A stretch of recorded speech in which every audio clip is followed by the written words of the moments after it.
The U.S. Census Bureau estimates that almost 49,000 Milwaukee County residents are living in homes with mortgages, but with housing costs totaling at least 50% of their income.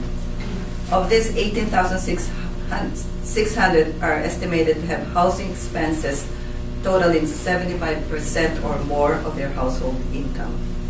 Also, nearly a third of renting households in the city of Milwaukee are spending at least half of their income on housing.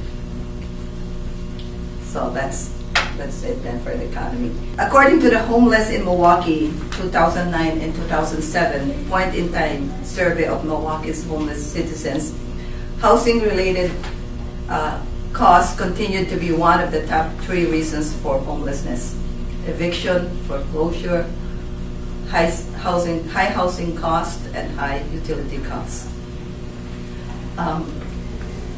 It seems like we don't see the homeless population in Milwaukee because there is like a Milwaukee Continuum of Care consortium that are doing a lot, for the homeless population.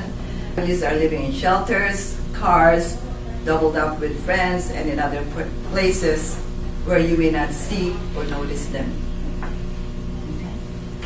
And Milwaukee Public Schools, which uses a broad definition of homelessness, reports that over 2,000 children are homeless and go to school every day.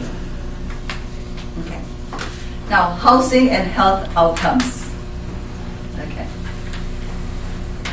HUD's Moving to Opportunity demonstration project intended to uncover the effects of neighborhood on a range of measures. They published their findings in the New England Journal of Medicine, and it showed that poor women who were given the opportunity to live in safer, more affluent neighborhoods had lower rates of obesity, diabetes, psychological distress, and major depression. Developers in the last half century called it progress when they built homes and shopping malls far from city centers throughout the country.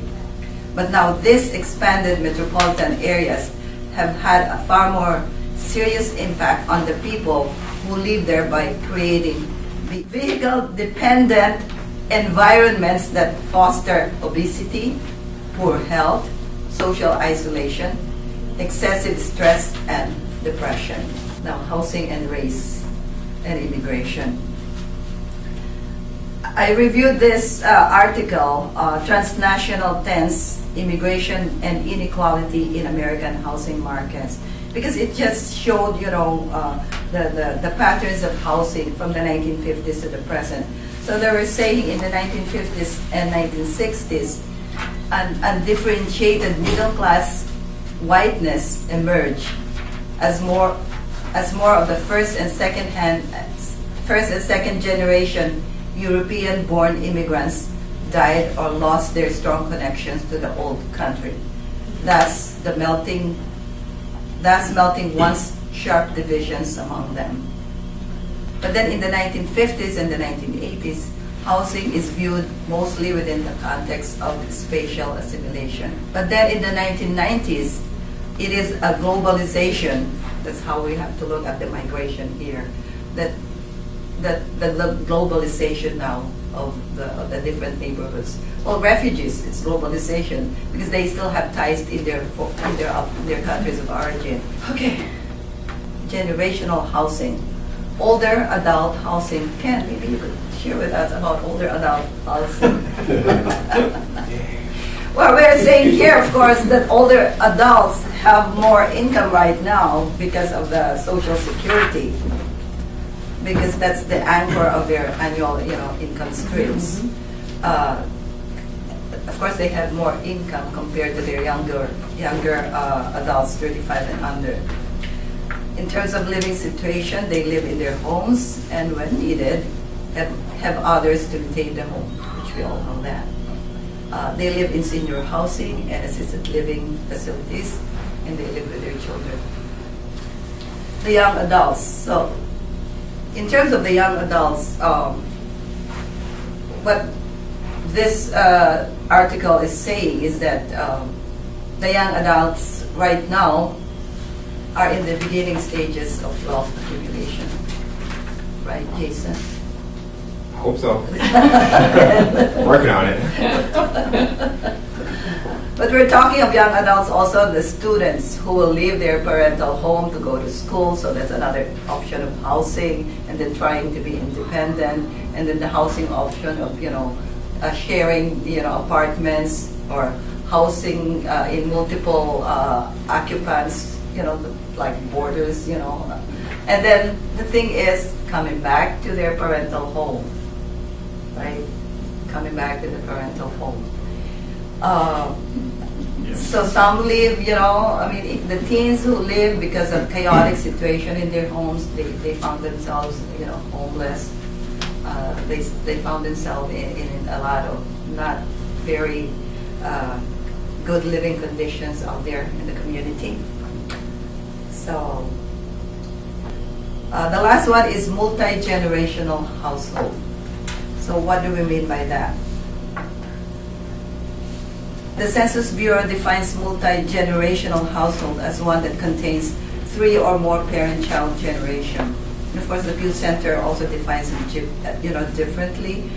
And it says here, 1 in 6 Americans currently lives in a multi-generational household. And of course, under the Census Bureau's definition, 3.8 or 51.4 million of U.S. households in 2010 were multi-generational. And like what Ken said, 5 major factors that appear to contribute to the increase in multi-generational household is the availability of kin, that baby boomers currently are financially secure, so the children are moving in with them. Health and disability issues, Ken has mentioned that too. Of course, immigration, because traditionally Asian households, we have multi. I think this is the time that we do discuss what the impact is on our generations. We've already hit upon it with her experiences, mine, and I'm sure all of you have, may have similar experiences. Well, you mentioned rent too. That's another one of the trends that I've read about as well, that in this type of economy, that initially you may think if a child moves back with their parent, it's really to help the child, but also it may help the parent supplement their income if their income isn't very high. So in some cases in this state of economy, it's kind of a necessity on both ends.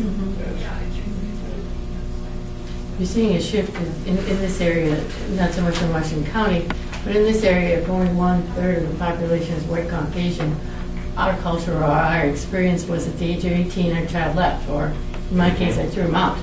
Okay, with all the support I can. But many of the cultures, including Latino, in many of the Asian cultures, you stayed in the family until you married. Yes. And when you married, you took the elderly with you. Unfortunately, the housing dynamic of what an apartment looks like for rental, or how many different stairs you have to climb to get into that apartment, are not meeting that changing demographic, which is really a cultural change. And we're just not ready for it yet. We haven't thought about it. I would like to say, speaking on the basis of senior citizens, probably, and I don't know what the statistics, but my particular generation and the one right after us,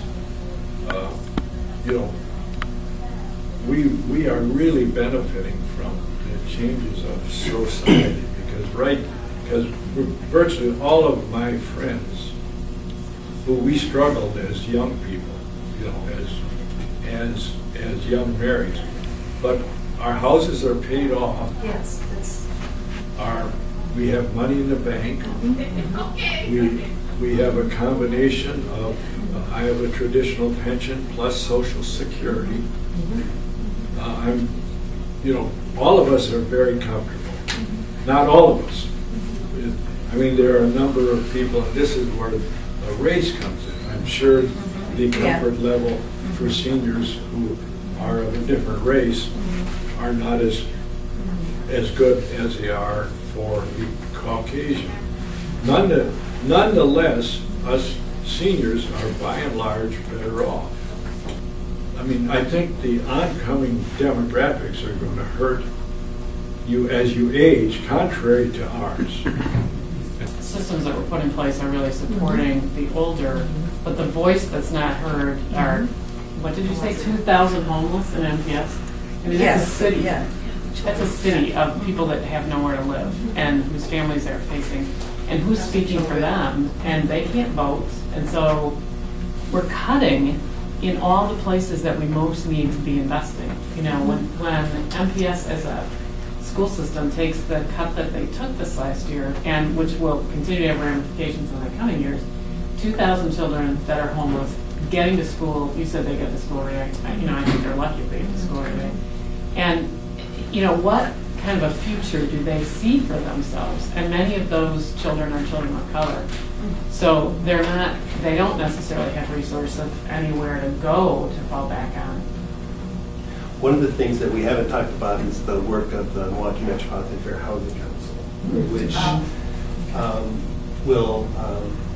has shown, you know, significant racial bias in terms of people attempting to, you know, buy homes and that sort of thing. So you have a college-educated African American applying for loans, and you've got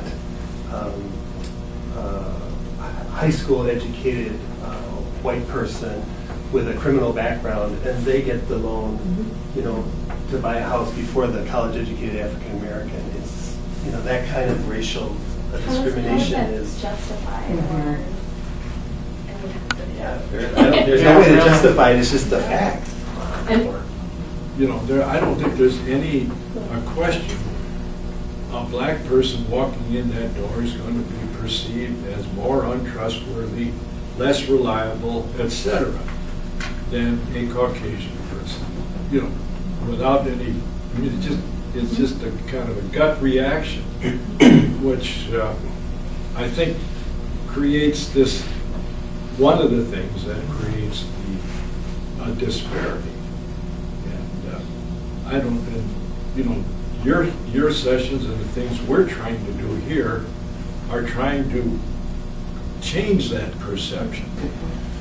Well, before we end our discussion, you know, I want to also bring up the impact and function of English language.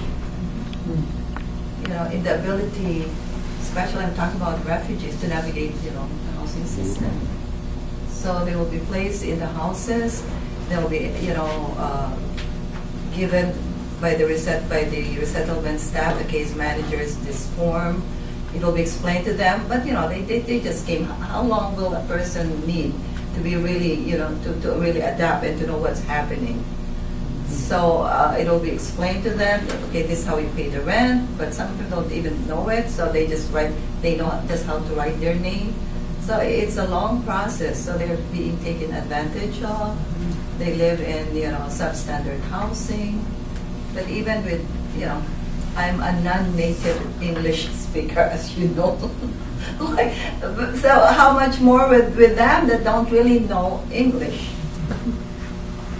And if you've ever had to translate mortgage documents, Oh my goodness. you have trouble in English. most of us Look at can't read those. them. I can't, you No know. idea what they're saying. Right. And then if you add to it that, for example, in Mexico, you never buy a house, you buy enough money to build a room. If you have the cement in the blocks, you build a room. So the concept of borrowing is not known to them. So you could almost sell them anything. Well, I think this has been a good discussion. We haven't made any solutions, have we? I'm not sure that's the role here, but I think we've identified the fact that there are generational and racial impacts upon the ability of a family to find themselves a home. And thank you, Elvie. I thought that was a very complete thing. You have some handouts, right? Yeah, but